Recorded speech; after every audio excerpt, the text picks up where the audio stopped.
Hello students, turning point technical classes के YouTube channel पर आपका फिर से एक बार स्वागत है। जैसा कि मैंने पिछले लेक्चर में बताया था, आज हम शुरुआत करने जा रहे हैं 3D वर्जन ऑफ ऑटोकैड की।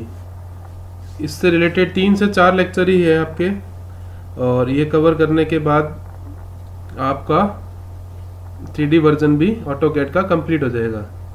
मैं फिर से एक बार एक्सप्लेन कर देता हूँ। पिछले लेक्चर में मैंने एक बात कही थी कि देखिए, हम सॉफ्टवेयर नहीं सीख रहे हैं, हम सिर्फ सॉफ्टवेयर से रिलेटेड जो क्वेश्चंस हमारे एग्ज़ाम में पूछे जा सकते हैं और जो पिछले एग्ज़ाम्स में पूछे गए हैं, सिर्फ उनको प्रिपेयर कर रहे हैं, सिर्फ कागज़ और कॉपी के ऊपर। तो आप लोगों के लिए इम्पोर्टेंट हो जाता है कि आप लोग इसको समझ में जितने कोशिश आ सकती मैं करवा रहा हूँ, बाकी आप इसको समझने की कोशिश करें थ्योरी फॉर्मेट में। आप में से बहुत से लोग कंप्यूटर से रिलेटेड नहीं है, कंप्यूटर का नॉलेज भी कम है, उनके लिए मुश्किल रहेगा। लेकिन थोड़ा बहुत आप कंप्यूटर का नॉलेज ले लें, वर्ड और बेसिक कंप्यूटर्स के बारे में, तो आपको काफ़ी कुछ चीज़ें इसके अंदर आसानी से समझ में आने लग जाएगी। तो सबसे पहले तो बात करते हैं कि 3D होता क्या है। देखिए, 2D के अंदर हम कोई चीज़ की 2 डायमेंशनल फिगर व्यू, यानी जिसमें एक्स और वाई एक्सिस होती थी, सिर्फ उस व्यू को देख सकते हैं या उसकी ड्राइंग को बना सकते हैं। उदाहरण के लिए हम घर का जो नक्शा बनाते हैं वो 2D के अंदर बनता है। 2D के अंदर इन द सेंस उसके अंदर एक्स और वाई डायरेक्शन के अंदर सिर्फ हमारा प्लान बनता है। लेकिन यही हमें मॉडलिंग करनी पड़े तो उसके अंदर हमें तीसरी एक्सिस, जो कि जेड एक्सिस है, उसकी भी रिक्वायरमेंट होती है। अब मॉडलिंग क्या होता है, पहले तो इसी शब्द को मैं आपको समझाता हूँ। सपोज कीजिए आप एक बार सिविल इंजीनियर से हटके, चलो सिविल इंजीनियरिंग मान लीजिए, आप दुनिया का एक सबसे बड़ा डैम डिजाइन करने जा रहे हैं, ठीक है। आपने डैम की ड्राइंग बना ली, उसकी डिटेल्स पढ़ ली, लेकिन आपको कुछ माइनर डिटेल्स है, जैसे कि जिस पोजीशन पे आप अपने डैम को लेआउट करोगे या उसको बनाना शुरू करोगे, वहां पर उसकी चौड़ाई के कारण कितना एरिया जो आपका है लैंड का कंज्यूम हो गया, या फिर जो आपका फिगर है उससे जो प्रेशर पड़ेगा, किसका, पानी का, वो प्रेशर का क्या इफेक्ट रहेगा, क्योंकि पानी का प्रेशर एक तरीके से नेचुरल लोड में काउंट होता है। तो उसके इफेक्ट को 2D पे समझना बहुत मुश्किल है। तो मॉडल हमें क्या करता है, हमें ये फैसिलिटी प्रोवाइड करता है कि हम जो भी हमारे स्ट्रक्चर की डिज़ाइन करने जा रहे हैं उसकी मॉडलिंग करके मैक्सिमम से मैक्सिमम जानकारी या मैक्सिमम से मैक्सिमम लोड्स का, उसके व्यू का डिटेल को पता कर पाएँ। इससे क्या होता है, एक तो हमारी इकोनॉमी मेंटेन होती है, हम नेचुरल रिसोर्सेज का इस्तेमाल कर सकते हैं। सेकंड, हमें एक बेहतर व्यू मिलता है अपने प्रोजेक्ट के बारे में। जैसे कि एक एग्जांपल आपको लाइव बताऊं, दुनिया की सबसे ऊंची बिल्डिंग है आपकी बुर्ज खलीफा, दुबई के अंदर सिचुएटेड है। उस बिल्डिंग को जब बनाया था तो उसकी 3D मॉडलिंग करके एग्जैक्ट एक फिगर ये तैयार किया गया और उसके ऊपर नेचुरल लोड के इफेक्ट को देखा गया। नेचुरल लोड कौन सा था वहाँ पे, विंड लोड, क्योंकि वो एक हाई राइज बिल्डिंग है जिसको स्काई स्क्रैपर बिल्डिंग, गगनचुंबी इमारत भी कहते हैं। उस कंडीशन में वहाँ पर जो हवा का प्रेशर है वो काफ़ी अधिक रहता है, ठीक है। तो उसको आइडेंटिफाई करने के लिए 3D मॉडलिंग की रिक्वायरमेंट पड़ी थी। इसी के साथ मान लीजिए आपने कोई घर बनाया है आपका, आप घर के अंदर 3D व्यू बनाने के बाद उसमें छोटी सी छोटी डिटेल्स, यानी आपने कोई टाइल लगाई वहाँ पे, तो आपके घर के अंदर वो टाइल कैसी दिखेगी लगने के बाद, वो व्यू आपको मिल जाता है। आपने पेंट किया अपने घर की दीवारों पर, तो पेंट करने के बाद क्या लाइटिंग इफेक्ट्स रहते हैं आपके रूम्स के अंदर या जहाँ पे भी आपने किया है, किस हिस्से में लाइट ज़्यादा पहुँच रही है, कहाँ नहीं पहुँच रही है, कहाँ पर वेंटिलेशन ज़्यादा है नहीं है। तो ये सारी जो माइनर छोटी छोटी चीज़ें होती है, इन सबको 2D के अंदर कवर कर पाना मुश्किल है। उस कंडीशन के अंदर हमारा जो ऑटोकैड 3D वर्जन है काफ़ी काम आता है, ठीक है। और मैकेनिकल इंजीनियर्स जितने भी होते हैं उनके लिए ऑटोकैड इसलिए इम्पोर्टेंट हो जाता है क्योंकि जितनी भी, जैसे ऑटोमोबाइल इंजीनियरिंग में देख लें, हमें कोई भी गाड़ी की डिज़ाइन करनी है तो उसमें सबसे इम्पोर्टेंट एस्पेक्ट होता है गाड़ी का एरोडायनेमिक होना, हवा को काटते हुए चलने की प्रक्रिया, क्योंकि वो गाड़ी की स्टेबिलिटी को डिफाइन करती है। तो एरोडायनेमिक गाड़ी की डिज़ाइन करने के लिए हमें 3D मॉडलिंग की आवश्यकता होती है। कोई भी आपको मशीन डिज़ाइन करनी है, उसकी डिज़ाइनिंग के टाइम अलग अलग क्रॉस सेक्शन के व्यू को, अलग अलग जॉइंट्स को आपको देख के समझना है, उसके लिए आपकी 3D मॉडलिंग की रिक्वायरमेंट होती है। तो इस तरीके से आपका 3D मॉडल पूरा वर्क करता है। तो इससे रिलेटेड कुछ छोटी छोटी बातें, कुछ छोटी छोटी डिटेल्स आज हम शुरुआत करते हैं इंट्रोडक्शन के साथ ऑटोकैड 3D की। तो जैसा कि आप अपनी स्क्रीन पे देख रहे हैं, ऑटोकैड 3D इंट्रोडक्शन मैंने पहले ही बताया, इसमें हमें एक एक्स्ट्रा Z कोऑर्डिनेट मिल जाता है ना। 2D में हम सिर्फ XY का इस्तेमाल कर सकते हैं, लेकिन 3D में हम XYZ तीनों कोऑर्डिनेट का इस्तेमाल कर सकते हैं। यह हमें किसी ऑब्जेक्ट की बेहतर विजिबिलिटी का दर्शाता है। 3D का इस्तेमाल अधिकतर मॉडलिंग कार्य के लिए किया जाता है, यानी मॉडल बना के देखे जाते हैं कोई भी स्ट्रक्चर के या फिर कोई कंपोनेंट के। अब एक क्वेश्चन जो काफ़ी बार 3D कैड में पूछा जाता है आपसे कि ये सामने एक आपके 3D फिगर बन रहा है, एक क्यूब जिसको हिंदी में गन कहते हैं, है ना। तो इसमें पूछा जाता है कि एक क्यूब के कितने फेस विजिबल होते हैं, यानी कितनी हिस्से दिखते हैं। तो इसके 3 फेस विजिबल होते हैं। एक तो जिसको मैंने हैच किया है उसको फेस बोलते हैं। तो टोटल एक क्यूब के अंदर 6 फेस होते हैं। 6 कौन कौन से होते हैं, नंबर से मैं आपको समझा देता हूँ। ये एक इस तरीके से 1 नंबर, पीछे 2, 3, 4, 5 और ये कुछ है।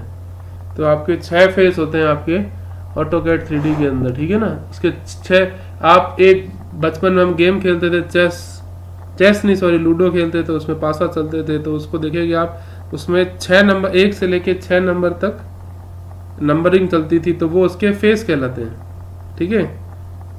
सेकंड आता है वर्टेक्स। वर्टेक्स किसे कहते हैं, जो भी मैंने लाल डॉट से किनारे बनाए हैं वर्टेक्स कहलाते हैं। तो कोई भी क्यूब के 8 वर्टेक्स होते हैं। नेक्स्ट एज, ये जितनी भी तीलियां होती है, डंडियां होती है, या कोई सकते हैं इसकी साइड होती है फिगर की, ये साइड्स या फिर एज कहलाती है, ठीक है ना। तो ये क्वेश्चन कई बार पूछा गया है, इसलिए मैंने आपसे डिस्कस कर लिया फेस क्या होता है, वर्टेक्स क्या होता है, कितने नंबर में होते हैं, और एज क्या होता है। ये आपको स्क्रीन पर समझाने की कोशिश की है। कई क्वेश्चन इससे रिलेटेड पूछ लिए गए हैं एग्जाम के अंदर। अब क्वेश्चन आता है कि Y 3D is needed, 3D की हमें आवश्यकता क्या है। सबसे पहली आवश्यकता, 3D हमारी इमेजिनेशन को वास्तविकता में परिवर्तित कर देता है, यानी हमारी जो हमने दिमाग में सोची कोई भी स्ट्रक्चर को बनाने की या ड्राइंग को बनाने की, उसका एक रियलिस्टिक व्यू हमें दिमाग में जो बन रहा है उसको एक्चुअली दिखाने के अंदर 3D का बहुत इंपॉर्टेंट रोल है।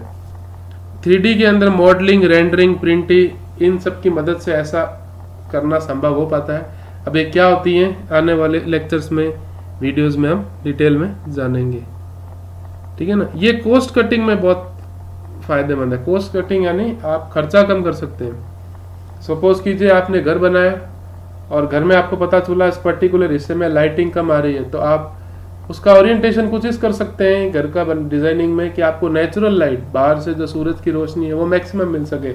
इससे आपका बिजली का खर्च कम आएगा और आपकी कॉस्ट कटिंग होगी। इसी के साथ साथ वेंटिलेशन प्रॉपर करेंगे तो घर ठंडे रहेंगे, आपकी कॉस्ट कटिंग रहेगी, ठीक है ना। तो ये सारी चीज़ें हमारी 3D मॉडलिंग के बाद ही संभव हो पाती है। 3D मॉडलिंग हमें कई सारे फीचर्स की डिटेल जैसे लाइटिंग, वेंटिलेशन आदि की सटीक जानकारी दे देता है। सीधे सीधे तौर पे बता देता है कि यहाँ पे इतना ये सब इस्तेमाल होगा, ठीक है। अब 3D मॉडलिंग क्या होता है ना। अब 3D मॉडल बनाने के लिए कई सारी मैथमेटिकल रिप्रेजेंटेशंस होते हैं या मैथमेटिकल इक्वेशंस होती है, उनको एक साथ रख के 3D मॉडल बनाया जाता है और इसको कई सारे सॉफ्टवेयर की मदद से किया जाता है। और इनमें से एक ऑटोकैड आपको 3D वर्जन प्रोवाइड कराता है। इसके अलावा मार्केट में कई सारे 3D मॉडल है जो इस्तेमाल किए जाते हैं आपके, और इनके भी नाम आपको याद रखना है। इससे रिलेटेड भी आपको क्वेश्चन पूछे गए हैं। जैसे ये सॉफ्टवेयर इस प्रकार से, माया सॉफ्टवेयर, ये सबसे पहला 3D सॉफ्टवेयर था एक। Then SketchUp, 3D Max, Blender, ZBrush, Revit. आज की तारीख में सबसे ज़्यादा इस्तेमाल होने वाला भारत में जो 3D सॉफ्टवेयर है वो रेविट है, ठीक है ना। और आनसीज ये फ्यूचर है 3D का, ठीक है। और अभी भारत में इसका बहुत कम काम होना शुरू हुआ क्योंकि काफ़ी कॉस्टली है ये। तो आपसे यहाँ पर क्वेश्चन ये पूछा जा सकता है, निम्नलिखित में से कौन सा 3D का सॉफ्टवेयर नहीं है? तो क्वेश्चन आएगा आपका, ऑप्शन आएगा माया, स्केचर, ब्लेंडर और स्टेड प्रो। तो आपको देखते ही पता चल जाएगा स्टेड प्रो 3D डिज़ाइन का एक सॉफ्टवेयर नहीं है। तो इस तरीके के क्वेश्चन MCQ आपसे एग्जाम में पूछे जा सकते हैं, ठीक है ना। तो इन नाम को आपको याद रखना है, जो वर्जन आपको मार्केट में अवेलेबल है 3D सॉफ्टवेयर के, ठीक है, आपको याद रखना है। अब एग्जाम्पल आता है बेनिफिट ऑफ 3D मॉडलिंग। अब इसके क्या फ़ायदे हैं 3D मॉडलिंग के? कोई भी प्रोजेक्ट की लगभग सटीक वर्चुअल इमेज, यानी जो भी हमने प्रोजेक्ट बनाने जा रहे हैं उसके ठीक ठीक वैसी दिखने वाली इमेज को हम वर्चुअली यानी कंप्यूटर के अंदर या मोबाइल के अंदर 3D मॉडलिंग की सहायता से देख सकते हैं कि वो इस तरीके से दिखेगी, है ना। इससे हमें सभी माइनर और मेजर चेंजेस के प्रभाव को समझ सकते हैं। अब देखो कई बार ड्राइंग के अंदर समय समय पर कई सारे माइनर या मेजर चेंजेस करने पड़ते हैं, तो उन चेंजेस के कारण, छोटे बड़े चेंजेस के कारण आपकी ओवरऑल स्ट्रक्चर पे क्या इफेक्ट पड़ेगा, क्या प्रभाव पड़ेगा, उसकी सटीक जानकारी के लिए आपका 3D मॉडलिंग बहुत ज़्यादा बेनिफिशियल होता है। ये प्रोजेक्ट को इकोनॉमिकल करता है, ये मैंने पीछे भी डिस्कस किया, आपको सबको पता ही है कैसे करता है, कि किसी भी इंफ्रास्ट्रक्चर प्रोजेक्ट पर नेचुरल लोड के प्रभाव को बेस्ट तरीके से दर्शा सकता है। अब देखिए इंफ्रास्ट्रक्चर प्रोजेक्ट क्या होते हैं। हमारे सिविल के अंदर दो तरह की स्ट्रीम चलती है, एक चलती है रियल एस्टेट, एक चलती है इंफ्रा।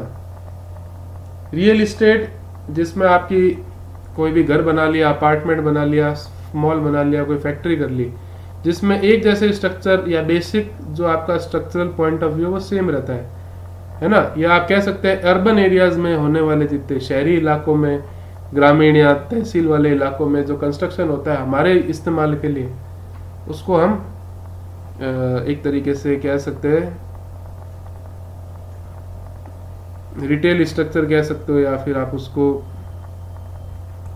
रियल एस्टेट स्ट्रक्चर भी कह सकते हैं, ठीक है। लेकिन जो इंफ्रास्ट्रक्चर प्रोजेक्ट होते हैं वो अपने आप में यूनिक होते हैं, जिनके निर्माण में बहुत ज़्यादा खर्चा होता है। वो एक पर्टिकुलर लोकेशन पे बनते हैं, ज़्यादातर रिमोट एरिया से बनते हैं, और इनकी अगर हमें डिज़ाइनिंग में कोई भी एरर आ जाए तो वो जान माल के नुकसान के अंदर बहुत ज़्यादा इम्पैक्ट डाल सकती है। तो इनकी परफेक्ट डिज़ाइनिंग होनी चाहिए। जैसे कोई ब्रिज की डिज़ाइनिंग है, कोई डैम की डिज़ाइनिंग है, कोई स्काई स्क्रैपर गगनचुंबी इमारत की डिज़ाइनिंग है जो अपने आप में यूनिक है ना। तो उसके लिए आपको, या इस तरह के जो स्ट्रक्चर्स होते हैं उनको इंफ्रास्ट्रक्चर की कैटेगरी में रखा जाता है, ठीक है। तो उनके ऊपर जो भी नेचुरल लोड पड़ता है, क्योंकि इंफ्रास्ट्रक्चर प्रोजेक्ट बड़े बड़े होते हैं और जितने बड़े स्ट्रक्चर होंगे उनको सबसे ज़्यादा नुकसान कोई पहुंचाएगा तो वो होते हैं नेचुरल लोड्स। तो उन नेचुरल लोड्स के इफेक्ट को समझने के लिए हम 3D मॉडलिंग का इस्तेमाल कर सकते हैं। ये कोई भी ऑब्जेक्ट की फिजिकल डायमेंशंस का आपस में संबंध दर्शाता है। आपने कोई ऑब्जेक्ट बनाया, फिजिकली एक दूसरे का उससे क्या रिलेशन है वो आपको समझा सकता है। जैसे आपने एक दरवाज़ा बनाना है तो उसकी चौखट का उस दरवाजे से क्या संबंध है, एक एग्जाम्पल के तौर पे इसको ले सकते हैं। नेक्स्ट आता है आपका टाइप्स ऑफ 3D मॉडलिंग। तो बेसिकली 4 तरह के आपके 3D मॉडल होते हैं। 3D वायर मैश, या इसको वायर फ्रेम भी बोल देते हैं, 3D सॉलिड, 3D सरफेस और 3D मैश। इसको अच्छे से समझने के लिए मैं आपको एक ड्राइंग के माध्यम से इसको समझाने की कोशिश करता हूँ। ये आपकी स्क्रीन में ये चारों टाइप के 3D मॉडल्स दिख रहे हैं, जिसमें 3D wire frame, 3D solid, 3D surface और 3D मैश को दिखाया गया है। 3D वायर फ्रेम में क्या होता है, कोई भी आपका स्ट्रक्चर बना नहीं होता है, खाका तैयार किया हुआ होता है, या आप यूँ कह सकते हैं खाली एजेस को दिखा के एक लाइन डायग्राम बनाया हुआ होता है जो उसकी डिटेल्स को रिप्रेजेंट करता है। 3D सॉलिड एक उसके सॉलिड व्यू को दर्शाता है, ठीक है ना, या किस तरीके से सॉलिड होने के बाद कोई ऑब्जेक्ट किस तरीके का लगेगा, उसके लिए 3D सॉलिड जो आपका व्यू है या मॉडलिंग एस्पेक्ट है वो काम आता है। नंबर 3 3D सरफेस, ये एक तरीके से सरफेस एरिया को दर्शाता है किसी भी ऑब्जेक्ट को, और अलग अलग कर्व्स के ऊपर, मोड़ के ऊपर, घुमाव के ऊपर क्या इफेक्ट रहेगा किसी ऑब्जेक्ट के ऊपर, किसी लाइट का, लोड का क्या इफेक्ट रहेगा, उसको एक्सप्लेन करने के लिए 3D सरफेस का इस्तेमाल किया जाता है। लास्ट में आता है 3D मैश। 3D मैश बारीक से बारीक डिटेल, कोई भी स्ट्रक्चर के ऊपर lighting, force, paint etcetera etcetera वाले जो भी बारीक से बारीक है उन सब के इफेक्ट को समझाने के लिए आपके 3D मैश के मॉडलिंग के व्यू का इस्तेमाल होता है। तो ये चारों नाम आपको याद रखने हैं। इससे रिलेटेड भी ऐसा क्वेश्चन आता है कि निम्नलिखित में से कौन सा 3D मॉडल नहीं है, तो उनमें से आपको 3 ऑप्शन दे देंगे, चौथा कोई दूसरा दे देंगे, उस हिसाब से आपको जज करना है, ठीक है। चलिए आगे चलते हैं। तो देखिए यही 3D वायर फ्रेम मॉडलिंग जो हमारा पहला था, ये 3D ऑब्जेक्ट को बनाने की इनिशियल स्टेज है। इसे 3D मॉडल का खाका तैयार किया जाता है, जैसा कि मैंने बताया। सॉलिड मॉडलिंग, ये किसी भी 3D ऑब्जेक्ट के या प्रोजेक्ट के फुल मास व्यू यानी पूरे वजन वाले हिस्से को दर्शाता है। ये एक बेसिक सॉलिड व्यू को रिप्रेजेंट करता है। सरफेस मॉडलिंग जितने भी घुमावदार एज होते हैं उनको रिप्रेजेंट करता है, पृष्ठीय क्षेत्रफल को प्रदर्शित करता है। 3D मैश किसी भी ऑब्जेक्ट के अंदर अदर इफेक्ट जैसे लाइटनिंग, ओरिएंटेशन, इन सबको दर्शाता है। समय के साथ साथ हम इसमें चेंजेस भी कर सकते हैं। अब जो आ रहा है ये टूल, ये सबसे ज़्यादा इस्तेमाल होने वाला टूल है, इससे रिलेटेड क्वेश्चंस भी पूछे जाते हैं। इसका नाम है गिज्मो। गिज्मो एक टूल है जो कि किसी 3D ऑब्जेक्ट को XYZ डायरेक्शन में मूवमेंट करने या मूवमेंट ना करने या उसको रिस्ट्रिक्ट करने या बाध्य करने के लिए इस्तेमाल किया जाता है। यानी मैं किसी पर्टिकुलर डायरेक्शन में एक फिगर को बढ़ाना चाहता हूं तो बाकी दोनों डायरेक्शन में कोई चेंज नहीं होंगे, उस पर्टिकुलर एक दिशा के अंदर ही चेंज होगा, ठीक है। तो गिज्मो को 3 प्रकार से इस्तेमाल किया जाता है, मूव गिज्मो, रोटेट गिज्मो और स्केल गिज्मो।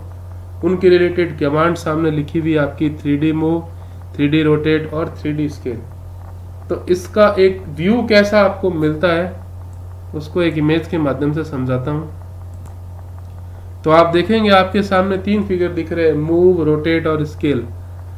आपको सपोज कीजिए एक्स, वाई और जेड, एक्स ग्रीन कलर है, वाई जेड ब्लू कलर है, जेड ब्राउन कलर है। आपको वाई डायरेक्शन में अपने फिगर को एक्सटेंड करना है तो आप ग्रीन और ब्राउन को फ्रीज कर सकते हैं, लॉक कर सकते हैं और खाली ब्लू वाले को आगे की तरफ एक्सटेंड कर सकते हैं। ये फैसिलिटी हमें गिज्मो का 3D मूव कमांड हमें इस फैसिलिटी को प्रोवाइड करता है।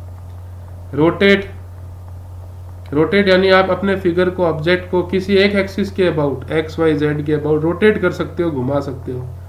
ये तीनों डायरेक्शंस को आपको दिखा रखा है अलग अलग कलर से, एक्स वाई जेड को, ठीक है। नेक्स्ट आता है आपका स्केल। स्केल के अंदर भी स्केलिंग का मतलब आपको पता है, अलग अलग साइज के हिसाब से एक्सिस में कम ज़्यादा करना या बढ़ाना किसी डायमेंशन को किसी पर्टिकुलर एक्सिस में, उसके लिए हम 3D स्केल गिज्मो का इस्तेमाल करते हैं।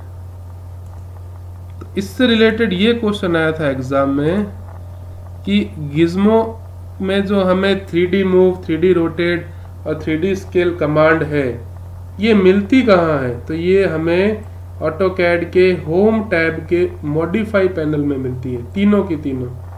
ये चीज़ आपको ध्यान में रखनी है। ये क्वेश्चन पिछली बार पूछा गया है, ऑटोकैड के होम टैब के मॉडिफाई पैनल में ये हमें देखने को मिलती है, ठीक है। इस चीज़ का आपको विशेष ध्यान रखना है, ओके। तो नेक्स्ट आता है आपका पेन टूल। पेन टूल क्या होता है? 3D कैड में हमने शुरुआत के लेक्चर में एक नेविगेशन बार पढ़ा था जो आपके ऑटोकैड की स्क्रीन के राइट हैंड साइड में होता है। शुरुआती लेक्चर्स में देखोगे तो आपको नेविगेशन बार मिलेगा, उसमें एक ये हाथ का सिंबल बना रहता है, वो आपके पेन टूल को प्रदर्शित करता है। पेन टूल क्या होता है? एक तरीके से आप कमांड से भी, नेविगेशन बार से भी कर सकते हैं। यह माउस के जो बीच वाला बटन होता है जो स्लाइड करता है, स्क्रॉल वाला, उसको आप दबा के, है ना, इस्तेमाल कर सकते हो या फिगर को रोटेट कर सकते हो, दिखा सकते हो, ठीक है। वो आपका पेन कहलाता है। तो बस इसमें ये क्वेश्चन पूछना जाता है आपका कि पेन टूल मिलता क्या है नेविगेशन बार में, और उसका सिंबल क्या होता है, इस तरीके के हाथ का सिंबल होता है, ठीक है। और इसको माउस से भी इस्तेमाल कर सकते हैं। और इसका काम क्या होता है, कोई भी 3D ऑब्जेक्ट है उसकी डिटेल्स को पढ़ने में काफ़ी हेल्पफुल होता है। खाली माउस की मदद से आप कोई भी 3D फिगर को आसानी से पढ़ सकते हो। 3D ऑर्बिट, देखो इसकी कमांड 3D ऑर्बिट पूरा पूरा लिख के आप कमांड के अंदर इसको यूज कर सकते हो। कोई भी ऑब्जेक्ट है उसके एक्चुअल 3D व्यू को आपको देखना है तो आपका 3D व्यू आपका इस्तेमाल करता है, यानी उसके तीनों एक्सिस के व्यू आपको आसानी से दिख जाए, वो 3D ऑर्बिट कहलाता है। तो इससे रिलेटेड 2 MCQs बनते हैं। पहला, इसकी कमांड क्या है 3D ऑर्बिट, और ये मिलता कहाँ है, ये मिलता है आपको नेविगेशन बार के अंदर, ठीक है। और इसको स्टार्ट करने पर क्या होता है, ऑब्जेक्ट के चारों तरफ एक ग्रीन कलर की सर्किल बन जाती है जिसको हम ऑर्बिट फ्री कहते हैं, ठीक है। ये इतना इंपॉर्टेंट नहीं है, आप सिर्फ ऊपर वाला ही ध्यान रख सकते हैं। तो हमारे जो 3D का जो पहला और इंट्रोडक्शन चैप्टर है उसका लास्ट टॉपिक 3D अलाइन। देखिए अलाइनमेंट का इस्तेमाल हमने 2D के अंदर भी किया था। अलाइनमेंट क्या करता है, कोई भी ऑब्जेक्ट या कोई भी लाइन थी 2D के अंदर, जो भी लाइन थी उसको सीधा स्ट्रेट कर देता था, यानी वो अपने किसी भी एंगल पे डिफ्लेक्ट हुई हो तो उसको अलाइन सीधा कर देता ताकि उसका व्यू प्रॉपर बनता रहे। इसी प्रकार से 3D ऑब्जेक्ट के अंदर आपने 2 फिगर बनाए, उन फिगर को आपको जोड़ना चाहते हो तो उन फिगर को आपस में जोड़ने के लिए उनका प्रॉपर अलाइनमेंट करना बहुत ज़रूरी है। तो वो जो अलाइनमेंट करने की जो फैसिलिटी है वो मुझे 3D अलाइन प्रोवाइड करता है, ठीक है ना।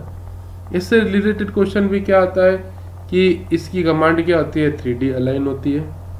और ये कहाँ मिलता है, होम टैब के मॉडिफाई पैनल में भी ये मिलता है। इसका कार्य क्या होता है, ये भी किन्हीं 2 ऑब्जेक्ट्स को एक ही सीध में अलाइन करता है। तो इससे रिलेटेड एक इमेज आप लोगों को दिखाता हूँ ताकि आपको समझ में आ जाए कि किस तरीके से अलाइनमेंट काम करता है। ये देखिए आपकी स्क्रीन के ऊपर 2 ऑब्जेक्ट दिख रहे होंगे आपको, नंबरिंग से आपको शो कर देता हूँ, ये 1 नंबर और ये 2 नंबर, ठीक है ना। ये दोनों फिगर है कहीं पे रैंडमली बने, मुझे इनको आपस में जोड़ना है। तो इस तरीके से होना चाहिए कि 7 4 के सामने आए, 3 5 के सामने आए, सॉरी 3 6 के सामने आए, 5 2 के सामने आए एक एज, और ये आपस में इस तरीके से अलाइन होके एक दूसरे से जुड़ जाएं तो आपका इस तरीके का फिगर एक बन के आता है, ठीक है ना। तो इस तरीके की ज्योमेट्री बननी तभी पॉसिबल है जब ये जो 2 ऑब्जेक्ट जिनको हमने सेपरेटली डिजाइन किया था इनको सही सीध के अंदर अलाइन करें, और ऐसा करे जाने पर ही आपका जो ऑब्जेक्ट है 2 अलग अलग बने हुए थे वो आपस में एक दूसरे से कनेक्ट हो सकते हैं। तो ये आपकी 3D अलाइन कमांड से किया जा सकता है, ठीक है ना। मैकेनिकल इंजीनियरिंग में इसका काफ़ी इस्तेमाल है, काफ़ी सारे मशीनरी टूल्स को अलाइन करके आपस में जोड़ने के लिए इसका काफ़ी इस्तेमाल किया जाता है।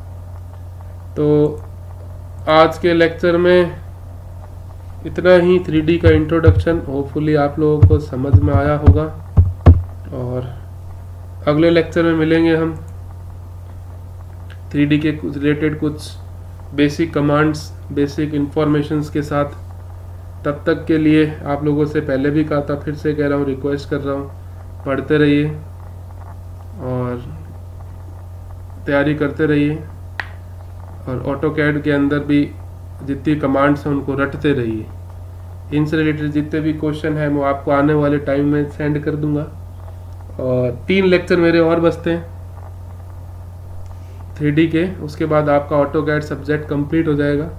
उसके बाद हम स्टार्ट करेंगे इरिगेशन के साथ। जो अपने डिप्लोमा के स्टूडेंट्स हैं उनका सबसे आखिरी सब्जेक्ट आप कह सकते हो, या कुछ आखिरी सब्जेक्ट में एक छोटा बहुत सिलेबस बचेगा टेक्निकल के अंदर, बाकी सारा आपका कवर हो जाएगा। शिल सर सर्वे करवा ही रहे हैं, ऑटोकैड हो जाएगा, फिर मैं आपका इरिगेशन स्टार्ट कर दूंगा।